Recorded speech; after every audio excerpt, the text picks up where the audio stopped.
Hello， 大家好，我係 Jolene。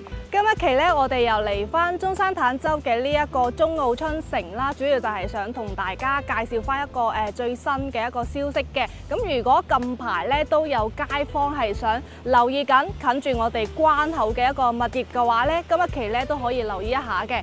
主要咧就係想同大家講翻我哋一個37棟呢一邊咧有一啲單位咧做緊嘅特價，就係均價1萬蚊左右就可以攞低㗎啦。咁包括我哋之前話送呢啲兩地車牌嘅一個政策啦，同埋呢一個契稅補貼嘅話咧，都係一樣有嘅，係啦。同埋第二個消息嘅話咧，就係除咗我哋41棟同埋44棟一啲細單位同120幾方嘅大單位喺度在售緊嘅咧，另外仲有一個我哋全新嘅一個喺後邊少少嘅一個46棟。咁46棟嘅話咧，有最細嘅單位77平方嘅一個兩房單位嘅。咁而家示範單位咧都仲喺度火熱咁加工，到時咧放翻出嚟。咁我哋嘅街坊咧都可以拭目以待，等佢嘅一個樣板間出嚟咧，就可以去睇下佢哋啲戶型嘅格局。咁佢嘅面積咧就係比較細嘅，同樣咧佢嘅價錢都唔會話去到好高，而且咧亦都係可以睇到我哋後邊嘅河景嘅。好啦，咁我哋而家咧就先知道呢一個消息先。到時咧，大家可以留意一下。另外就係我哋37棟最平嘅1萬蚊均價嘅話咧，其實都係非常之筍嘅，因為其實大家都好熟悉㗎啦。我哋呢一度過去關口嘅話咧，只需要18分鐘，非常之方便。包括我哋而家門口嘅話咧，亦都係開咗呢一個百貨超市啦，即係我哋日常入邊嘅一啲業主嘅需求咧，都可以喺門口呢一度去享受到嘅。係啦，咁我哋而家咧就行翻去我哋44棟嘅樣板間啦。好，咁我哋而家咧就上咗呢一個44棟嘅一個示範單位啦。咁就同大家介紹下我哋而家熱賣嘅呢一個81方嘅一個兩房單位啦。咁佢嘅戶型咧其實都係非常之闊綽嘅，包括後邊呢一隻咧就係120方嘅一個4房嚟嘅。隔離嘅話咧，仲有一個89方嘅3房單位，陣間咧可以同大家去睇一睇。咁我哋首先嚟睇呢一個81方嘅兩房單位啊，但係你入到嚟咧，你會感覺我哋嘅一個感覺上咧，好似同我哋平時睇嘅3房差唔多，因為我哋而家市面上咧係有比較少嘅兩房去選擇嘅，所以兩房呢一啲戶型咧都係非常之稀缺嘅。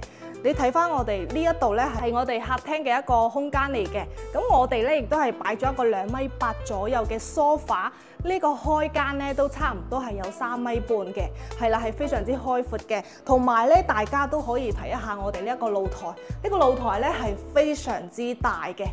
係啦，咁好似我哋呢一個露台咧，正常交標嘅話咧，佢就呢邊會有一個趟門嘅，係啦。咁標準咧唔係呢一種嚇，呢個係創意嘅樣板間嚟嘅，係啦。咁正常呢一度咧係一個飄出去嘅一個露台啊嘛。咁佢咧我哋而家非常之興呢一個風窗嘅設計啊嘛，咁就可以擴大咗呢一個空間。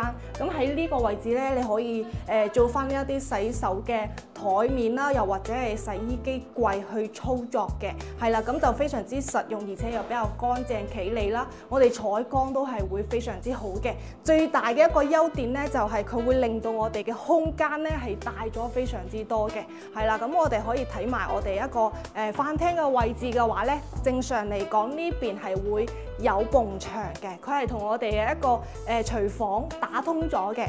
係啦，咁我哋就有個創意喺度，就係將個廚房又擴大咗少少喎，佢嘅深度係長咗好多嘅，係啦。佢加樓標準嘅話咧，呢度係會有一個生活露台嚟嘅，係會有一個門嘅，係啦。所以咧就都係一樣打通咗佢之後咧，個廚房變大咗，咁雪櫃咧個位置都會有個地方擺，然之後我哋就做翻一個 open kitchen 啦。咁咧成個感覺上成個廳咧都會明亮好多，係啦。咁然後我哋睇翻我哋係2個房間加埋一個洗手間嘅，係啦。咁呢一度咧就係我哋嘅洗手間啦。咁佢嘅空間嘅話咧，其實都係比較足夠噶啦，帶埋一個鑽石型嘅旗杆啦。然後呢間咧係屬於我哋一個次房嚟嘅，即係客房啦，係啦。咁佢嘅空間都非常之大嘅。咁啊睇翻我哋一個園林嘅一個景觀啦，採光啊都係非常之高嘅。大家可以睇下我哋同42棟咧前邊42棟嘅一個樓間距嘅話咧，都唔會覺覺得好似我望得到個露台嘅人一樣，即係望唔到嘅感覺咯。個樓間距都係比較遠嘅，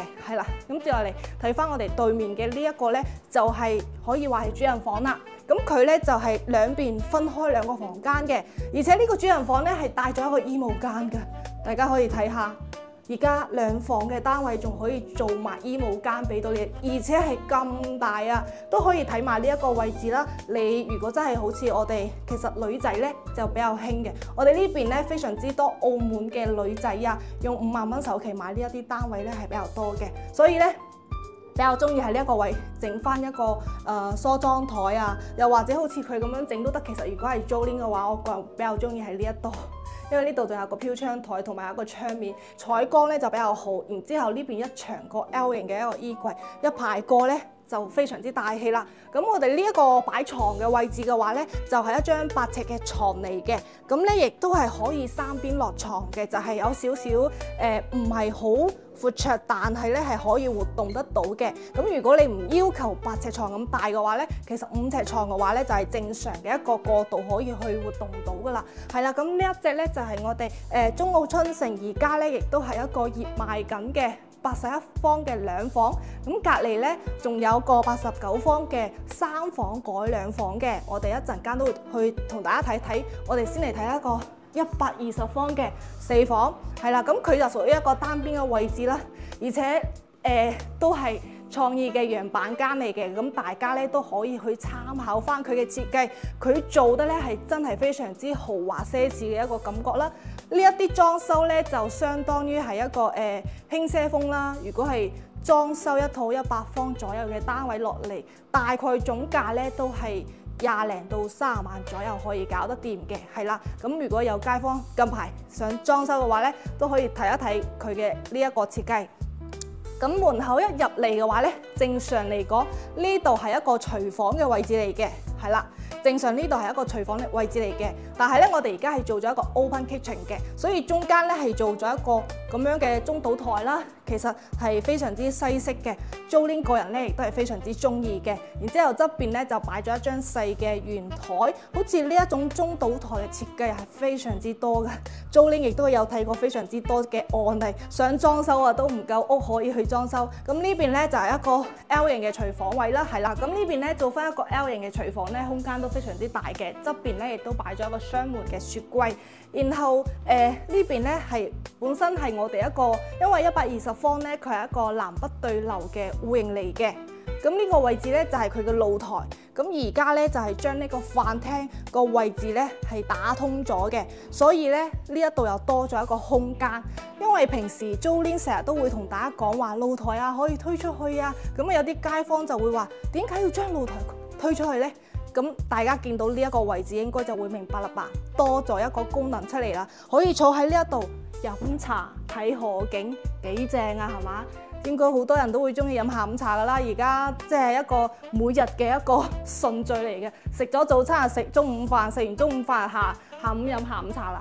咁呢邊咧嚟到我哋一個客廳嘅位置啦，咁我哋客廳位置開間咧係非常之開闊嘅。而家見到我哋樣板間咧係做咗一個比較奢華嘅一個電視嘅背景牆啦，佢係突出嚟嘅，所以咧佢係壓咗啲位，呢啲咧就唔係好建議啦。咁出邊呢度咧？出邊呢個位置咧，同樣都係我哋客廳嘅露台。打通完之後，因為本身中澳春城佢嘅露台咧，佢贈送嘅空間都係非常之大嘅。咁你封完之後咧，就非常之舒適，可以望住我哋嘅一個園林景觀啦。係啦，咁啊睇下我哋嘅房間啊，你睇下佢啲裝修幾奢華，全新嘅牆體都係用翻呢一種好似皮革咁樣嘅一個材料啊。咁呢邊咧會有翻我哋一個公共嘅一個洗手間嚟嘅，咁大家咧可以睇到佢嘅一個空間咧係非常之大嘅，咁有一種酒店式 feel 啦嚇。咁我哋呢邊咧因為係120方嘅4房，但係開發商咧佢就係做咗3房嘅嚇。呢邊咧有一個房間，佢就比較奢華啦，用嚟做呢一個書房嘅，都係睇住我哋嘅河景。咁嚟到呢一邊，正常咧佢係2個房間嚟嘅。中間係有埲牆嘅，喺呢一度延伸過嚟有埲牆嘅。咁開發商咧同樣拆咗埲牆，咁咧就變咗一個超大嘅 baby house 啦。係啦，我哋2個仔仔嘅房間啦。咁樣嘅一個設計咧，其實都幾唔錯下嘅。如果即係你前期仔仔仲比較細咧，可以咁樣去設計翻嘅。咁佢哋互相玩嘅話咧，都比較親密啲啦。咁如果係話大咗之後點算啊？咁大咗之後，中間直接隔埲牆，搞掂晒，係嘛？咁嚟到最後嚟到我哋嘅主人房啦，咁主人房咧同樣都係非常之正。咁呢一個主人房咧就超級大啦，好似我哋呢個床咧都係擺咗一個2米嘅一個尺寸嚟嘅，而且側邊咧係有非常之開闊嘅一個空間俾到我哋去活動嘅，係啦，都係一個 L 型嘅窗面嚟嘅。呢度咧就係咁樣睇，可以睇到個河景咯，嚇。咁呢邊咧就有一個衣帽間啦。咁衣帽間嘅位置咧就正對住我哋河景嘅，同埋我哋前邊啲樓。咁遠距離嘅話咧係非常之遠嘅，完全唔會有遮擋。咁佢亦都係定晒型，係完全唔會改變噶啦嚇。咁我哋主人房嘅喺門口嘅側邊咧，就係我哋一個主人房嘅套廁嚟嘅。咁佢嘅陽板間咧就係做咗一個浴缸喺度嘅。正常嗰個位置係企缸。咁因為我哋港澳有好多街坊咧係中意擺浴缸啊嘛，就可以參考翻佢嘅一個設計啦。係啦，咁呢個咧就係120方嘅一個創意陽板間嚟嘅。接落嚟咧，我哋嚟睇翻對面呢一個咧就係89方嘅一個3房嚟嘅。咁開發商咧都係創意陽板間，就將佢改造成一個2房啦，係啦，同樣都係廚房側邊咧，一入嚟咧係廚房嘅位置嚟嘅，都係打通咗噶啦，咁咧就都幾大下啦。我哋嘅一個飯台嘅位置咧就擺咗喺呢個位置嘅。咁有啲街坊可能就會問到 Jolin 啊，點解全部都係創意陽板間啊？到時賣出嚟嘅又唔係咁嘅樣。確實咧，因為佢嘅單位太多啦，咁我一條片就放唔晒。咁如果有街坊係想睇佢交樓標準嘅話咧，可以直接 WhatsApp 翻 Jolin， 咁啊將呢個 floor plan 圖發俾你睇，又或者係睇佢嘅一個交樓標準嘅影片嘅話咧，都可以發埋俾你嘅。係啦，正常咧交樓標準廚房呢個位置咧，你一入嚟呢一度係一埲牆嚟嘅，咁會有個位置咧俾你做翻鞋櫃，然後有埲牆咧，呢度係我哋廚房位置，佢係一個封閉式嘅廚房嚟嘅。出邊嗰個位咧，佢會有翻一個生活露台嘅。而家咧就係全部將佢打通咗出去，就係話俾你聽，佢嘅一個牆體嘅結構咧係可以咁樣去做嘅。係啦，咁我睇翻我哋客廳嘅位置啦，其實都係一個傳統嘅樹廳位嘅。最大嘅特別咧就係佢同其他嘅樓盤唔一樣嘅，佢嘅露台咧係非常之大嘅。你睇下佢個露台咧大到好似成間房咁樣啊！封完之後咧，可以呢邊咧做埋一啲收納櫃啦，你啲嗰啲咩掃地機械人啊、吸塵機啊，可以擺晒入去嘅。咁呢度咧就係洗衣機嘅一個收納位置嚟嘅，就比較企理啲啦，一體化就好睇啲嘅。係啦，咁都係一個非常之正嘅一個觀景視野啦。呢邊咧嚟睇下我哋嘅休息區啦。咁咧就係3房改咗2房嘅，呢邊咧係佢嘅一個公共嘅衛生間嚟㗎啦。呢度咧只有一個衛生間，對面咧就係一個客房嚟嘅，睇住我哋嘅河景啦。跟住就係我哋主人房啦。咁其實呢個主人房咧都幾舒服下嘅，睇下佢嘅每一個窗面咧都非常之開揚嘅。咁啊坐喺呢一度咧，其實真係幾舒服下。尤其是呢一種細單位89方嘅話咧，都比較多啲女仔會中意嘅。咁你如果係考慮上嚟呢一度置業嘅話咧，又唔係好多人，同埋錢唔係好多嘅情況下，唔想用太多錢去消費啊，咁可以考慮翻呢啲單位啦。係啦，咁呢個房咧就係佢本身嘅一個3房嚟嘅，咁就打通咗就變成咗咁樣啦。你可以做翻一個超大嘅衣帽間，就非常之正啦。係啦，所以我哋呢個樓盤咧，其實都係非常之受呢一啲女主人中意嘅，就係因為佢嘅戶型嘅格局上邊咧係有非常之多嘅一個選擇性啊、多元化，俾到一個衣帽間俾佢哋，同埋有個咁靚嘅景觀，又近珠海又近中山市中心喎。係啦，咁而家中澳春城呢一邊咧就係做緊嘅活動，最低咧可以5萬蚊左右上車嘅。咁同埋就係我哋37棟咧有啲106方同埋120方嘅單位咧，最平係可以均價1萬蚊上車嘅。